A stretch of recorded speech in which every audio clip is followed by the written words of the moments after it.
both Capricorn and Aquarius got Saturn. And at that time, I don't even really think in classical terms, they were thinking of Saturn as being something negative. Okay. Because again, all the planets have positives and negatives, right? So Yes. there is, I'm like trying not to go into all of the mythology of Saturn. Saturn Also, really didn't become like the Lord of the Rings and associated with Satan and all of that like weird, wacky, negative stuff until medieval times. Maybe a little bit before that. Okay. Like really, it's a very recent invention. So even in Rome, so in Rome, Saturn, the god Saturn, was basically the equivalent of Father Christmas. Okay, so on Saturnalia, I know you guys have heard of yes. Saturnalia, right? Yes. This was a time of drunken merrymaking and just like general awesomeness, and like everybody was having fun. Okay. Now, I'm going to throw a theoretical wrench in here, just for the heck of it. Yeah, yeah. Eat, drink, and be merry, for tomorrow we shall die. Yeah, probably. Is that a thing associated with Maybe, this? possibly. Well, I can't say for sure, like the quote, but I would have, it's basically along the same lines. Okay. He did have, so Saturn did have an association with time. From that they extrapolated, someone did inevitability, but it really wasn't, it wasn't like he didn't get the Grim Reaper associations until for real medieval times. It's a very, very recent thing.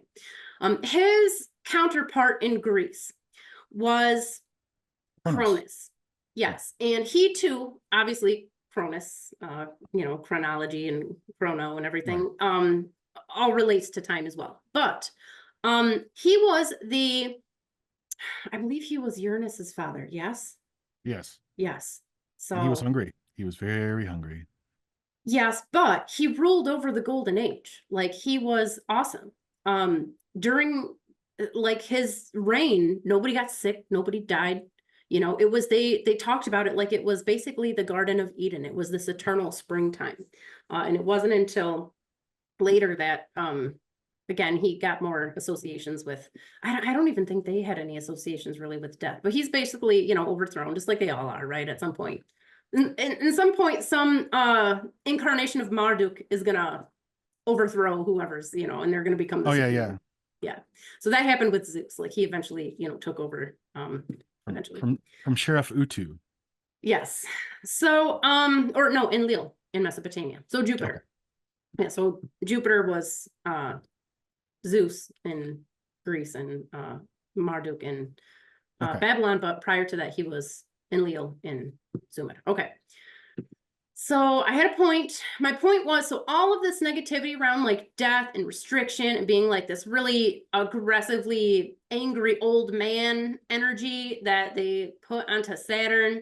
And then they took that and they put that on, what's the word? Restriction. That's the one you, Nikki, are No, always talking about. Yes, restriction. as opposed to expansion. Yes, that's right. They put all this negative stuff onto Saturn. So then when they applied this randomly, they just picked, okay? They just were like, we're going to, do it this way. There was no reason to do it. They put Capricorn and Aquarius, they lined them up with Saturn. They're like, okay, this is now the planetary ruler.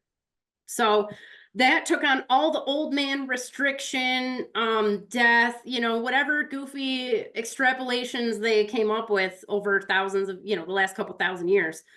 They just put them onto Capricorn. They totally, and Aquarius. But this, as I said, was Tashmetu. She was like just love and nurturing and all wonderful things. As a matter of fact, this fish over here was related to the fish of Pisces, which they were also Nanshe and Anundatum over here. They were just goddesses of love and joy and beauty and like wonderful, wonderful things, right? Same thing with Enki, who this figure depicts.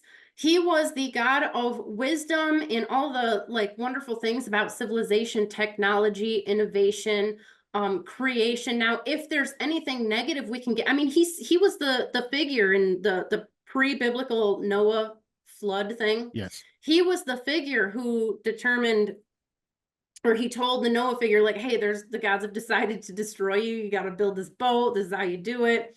And so he's very benevolent. And as a matter of fact, the oldest creation myth that we have on planet Earth comes from Sumer, and it describes Enki creating human beings Maybe may or may not be in a lab. It's hard to say. But so he's like this awesome creative force. Now, if there's anything negative that comes with Enki in particular, he does have a very, what we call that, very high libido. Yes, he was impregnating all of his granddaughters and great-granddaughters, and pretty much all the pretty girls that were coming along. And again, another version of the Garden of Eden. There weren't a lot of them to choose from. All right, so like, but his consort eventually gets mad and poisons him with some plants that she grows. And so only she's allowed to heal him. And basically what's going on here, it's just this allegory demonstrating that too much creative power improperly channeled can definitely become destructive, which we can see that in any aspect. I'm like, look around, okay? Look at society. That's definitely a thing. So there's all of this. What did you say? You said Aquarius, full moon, astro chaos. No. Yes. No. Astro chaos. Yes, none of it. None of it.